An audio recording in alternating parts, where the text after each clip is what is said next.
जय Shriram. Auto स्टोरीच्या माध्यमातून परत एकदा तुमच्यासमोर मी ॲडव्होकेट अरुण देशमुख आज एक वेगळाच भाग सांगणार आहे.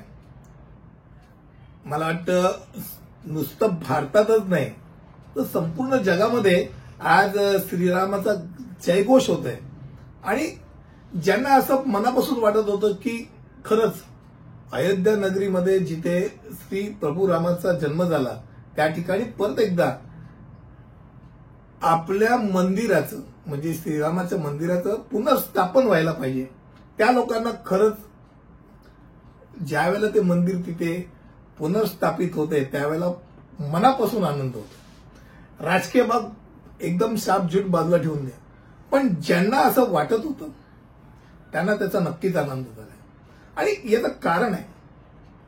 बऱ्याच वेळेला लोकांना असं वाटतं की श्रीराम श्रीराम का बोलतात. आपल्या मराठी भाषेमध्ये आपण तर रामराम पाहुणं म्हणतो, गावाकडचे रामराम पाहुणं म्हणतात. तर रामाचा जयघोष करण्यानी काय होतं हिथूनच सुरुवात करूया. ज्यावेळेला समुद्र मंथन होतं आणि समुद्र मंथन ज्यावेळेला देव आणि दानव यांचं चाललं होतं त्या समुद्रातनं 14 रत्न बाहेर आले.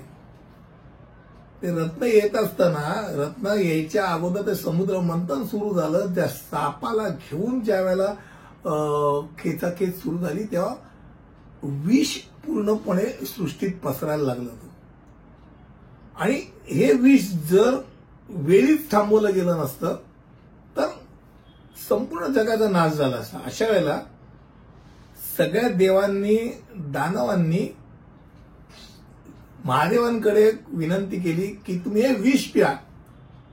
हे विष पूर्णपणे संपवायची ताकद फक्त महादेवांमध्ये. सगळे श्री शंकरांकडे गेले, विनंती केली. महादेवांनी सांगितलं की ठीक आहे, जगाच्या कल्याणाकरता मी ते विष पिईन आणि त्यांनी ते विष प्यायलं. अर्थात विष एवढं जहरीली होतं. विष प्यायल्यानंतर संपूर्ण वर्ण चेहऱ्यापासून ते सगळं निळ निळ निळ निळ होत होत ते कंठापर्यंत आलं आणि ते कंठाच्या इथं थांबलं गेलं पाहिजे, पूर्ण शरीरभर पसरू नये आणि त्यांचा धाव व्हायला लागला प्रचंड शरीराचा. तर एक एक देवांनी त्यांना एक एक गोष्ट बहाल केली. कोणी चंद्र दिला, चंद्र डोक्यावरती त्यांनी ग्रहण केलं की जेणेकरून चंद्र हे शीतलतेचं वर्णन आहे. नाग दिला, गळ्यामध्ये नाग त्यांनी बांधला तरी ते लाई लाई. गंगा माता दिली, गंगा माता त्यांनी डोक्यावरती ग्रहण केली तरी शरीराचं लाई लाई होत राहिली. भस्म अंगाला लावलं तरी लाई लाई जाईना. शेवटी नारद मुनींनी त्यांना सांगितलं की श्रीरामाचा जप करून बघा आणि महादेवांनी श्रीरामाचा म्हणजे प्रभू श्रीरामाचा जप सुरू केला आणि काय आश्चर्य, त्यांची लाई लाई थांबली. मित्र, तेव्हा श्रीरामाचा जन्म पण झाला नव्हता. सतयुगाला सुद्धा सुरुवात, त्याच्या अगोदरच्या युगातली गोष्ट ही जेव्हा समुद्र मंथनाची गोष्ट सांगते आणि त्यानंतर त्यावेळेला जे आपल्यावरती आहे उपकार आहेत हे उपकाराची परतफेड ज्या वेळेला श्रीरामाचा जेव्हा विष्णू रूप घेतील त्यावेळेला त्या रामाचं मी एक प्रकारे सेवेकरी होण्याची इच्छा त्यांनी मनात ठेवलेली आणि श्री हनुमानाच्या रूपाने ती पूर्ण पण केली. महादेवांनी ती पूर्ण केली. आज ज्यावेळेला आपण सर्वश्रेष्ठ असा सेवकचा डोळ्यासमोर आणतो तर सेवक श्री हनुमानापेक्षा दुसरा कोण असू शकत नाही. फक्त राममय झालेलं. काही सांगा, कुठे राम, छाती फाडून पण दाखवू शकतो की आतमध्ये माझ्या राम, इतपत राममय. तर प्रभू श्रीराम या रामाच्या नामामध्ये पण जेव्हा एवढी ताकद आहे, त्या श्री प्रभू रामाचा जन्म अयोध्येत झाला. लोक म्हणतात कशावरून, या अशा अनेक गोष्टी आहेत की ज्या वेळेला चॅलेंज कोर्टामध्ये बऱ्याच गोष्टी याच्यावरती चर्चा झाली. पण जर शांतपणे विचार केला आपल्या भारत वर्षाचा संपूर्ण या भूमीचा विचार केला तर अनेक अशा गोष्टी त्या ज्या रामायणामध्ये आढळून येतात त्या प्रत्यक्ष त्या त्या ठिकाणी तुम्हाला त्या वर्णनाच्या गोष्टी सापडतात आहेत. नाशिकला येऊन गेले आहे, तिकडे जे मंदिर आहे तिथे जे काही वन होतं प्रत्येक गोष्ट आहे थेट लंकेपर्यंत आहे. आणि असा प्रभू श्रीराम जो एकवचनी, एक पत्नीनिष्ठ, श्रेष्ठ धनुर्धारी असा श्रीरामाचा जेव्हा आपण विचार करतो तेव्हा आपल्या तोंडात येतं. कुठच्याही राजकीय व्यक्तीला आपण म्हणतो अरे बाबा खूप चांगलं राज्य कर, राम राज्य कर.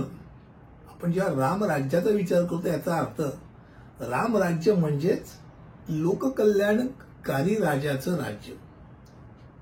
आणि त्यामुळे या रामाच्या नावाला पण महत्व आहे. प्रभू श्रीराम यांची गोष्ट सांगताना त्यांनी ज्याचा वध केला तो रावण पण तेवढा श्रेष्ठ होता. म्हणजे सतयुगातली कथा आहे. आपण जेव्हा महाभारतात पाहतो, हळूचकण डोकावतो तेव्हा दोन पक्ष असतात. आपण जसं पिक्चर बघतो हिरोचा पक्ष, विलनचा पक्ष. पण महाभारतामधल्या हिरोच्या पक्षामध्ये सुद्धा बऱ्यापैकी विलनच सापडतात.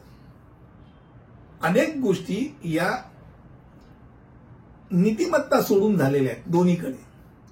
पण रामायणातली कथा ही सतयुगातली कथा आहे. सतयुगातली कथा असल्या कारणाने आपल्याला तिकडचा जो शत्रू पक्ष म्हणतो आपण, समोरचा पक्ष तो पण तेवढाच बलवान आहे. रावणाचं वर्णन केलं तर तो तेवढा श्रेष्ठ होता, तपस्वी होता, महादेवांना प्रसन्न करणारा होता, 64 कलेत परांगत होता, नवग्रहांवरती त्याचं अधिराज्य होतं, त्याची लंका पण सोन्याची होती. ज्ञानी होता. ज्ञानी किती तर ज्या वेळेला रामायणामध्ये लंकेच्या ठिकाणी ज्या वेळेला या लंकेवरती आता आपण सैन्य घेऊन जायचंय तर सैन्य घेऊन जायच्या अगोदर यज्ञ करावा लागतो. तर यज्ञ करायचंय असं ठरवल्यानंतर यज्ञ कोणाच्या हस्ते करायचा हा प्रश्न पडला. आणि बालीला विचारलं की हे यज्ञ करायचं काय करू. त्यांनी सांगितलं की इथे त्या टोळीचा ब्राह्मणच नाही, तो दोन्ही म्हणजे शिव आणि वैष्णव या दोन्ही पंथांना जोडून असणारा पाहिजे. आणि एक आहे पण तो करेल की नाही मी नाही सांगू शकत. आणि त्यांनी सांगितलं की रावण हा ब्राह्मण होता आणि उत्तम पौराहित होता. पौराहित्य त्याला खूप चांगलं येत होतं. तो स्वतः शंकराचा भक्त होता आणि वैष्णव याच्यातला होता असल्या कारणाने तो त्याकरता संपूर्ण त्याकरता योग्य असा पुरोहित आहे. मग तो स्वतः तिकडे गेला. रावणाच्या समोर प्रस्ताव ठेवला की अशी एक पूजा आहे, यज्ञ करायचा आहे, तर यज्ञ करशील का, त्याचा पौराहित्य तू घेशील का. त्यांनी विचारलं की फक्त माहिती करता विचारतो की हे तू ज्या लोकांना घेऊन आलायस ते लंकेच्या बाहेर लंकेवरती हल्ला करण्याकरता त्यांच्याच यज्ञ आहे ना. तो बोलला हो. म्हणजे मला पराभूत करण्याकरता चा तो यज्ञ आहे ना. त्यांनी म्हटलं हो. आणि मी नक्की करेन. मी फक्त माहिती करता विचारलं होतं कारण का कोणी माझ्या दारात येऊन त्यांनी विचारलं तर मी नाही म्हणणार नाही, मी पुरोहित आहे. आणि त्यांनी स्वतः सीता मातेला सांगितलं की तुम्ही 1 दिवसाकरता तुम्हाला माझ्यावर यायचंय. ज्या सीतेला सोडण्याकरता म्हणून हे सगळं युद्ध झालं ते सीतेला घेऊन रावण स्वतः रामापाशी आले. कारण का यज्ञ करायचं तर नवरा बायको पाहिजे. बायको त्याच्यात ताब्यात होती आणि अट घातली होती की पूजा संपल्यानंतर मी तिला परत घेऊन जाणार. जे काय ते जिंकायचं मला हरवायचं मग घेऊन द्यायचं. सीतेला घेऊन आला. पूजा सांगितली, पूजा पूर्ण झाली. पूर्ण झाल्यानंतर श्रीरामाने विचारलं की तुला इच्छा काय. शेवटी काहीतरी आपण म्हणतो ना पूजा केली, पूजेचं साहित्य पण त्यांनीच आणलं रावणाने. कारण हे वनातनं काय आणणार, मग काय पाहिजे. त्यांनी सांगितलं काही नाही. ज्यावेळेला मी जर माझा पराभव झाला तर तुमच्या हातून मला मरण पाहिजे. आणि ते परत गेले.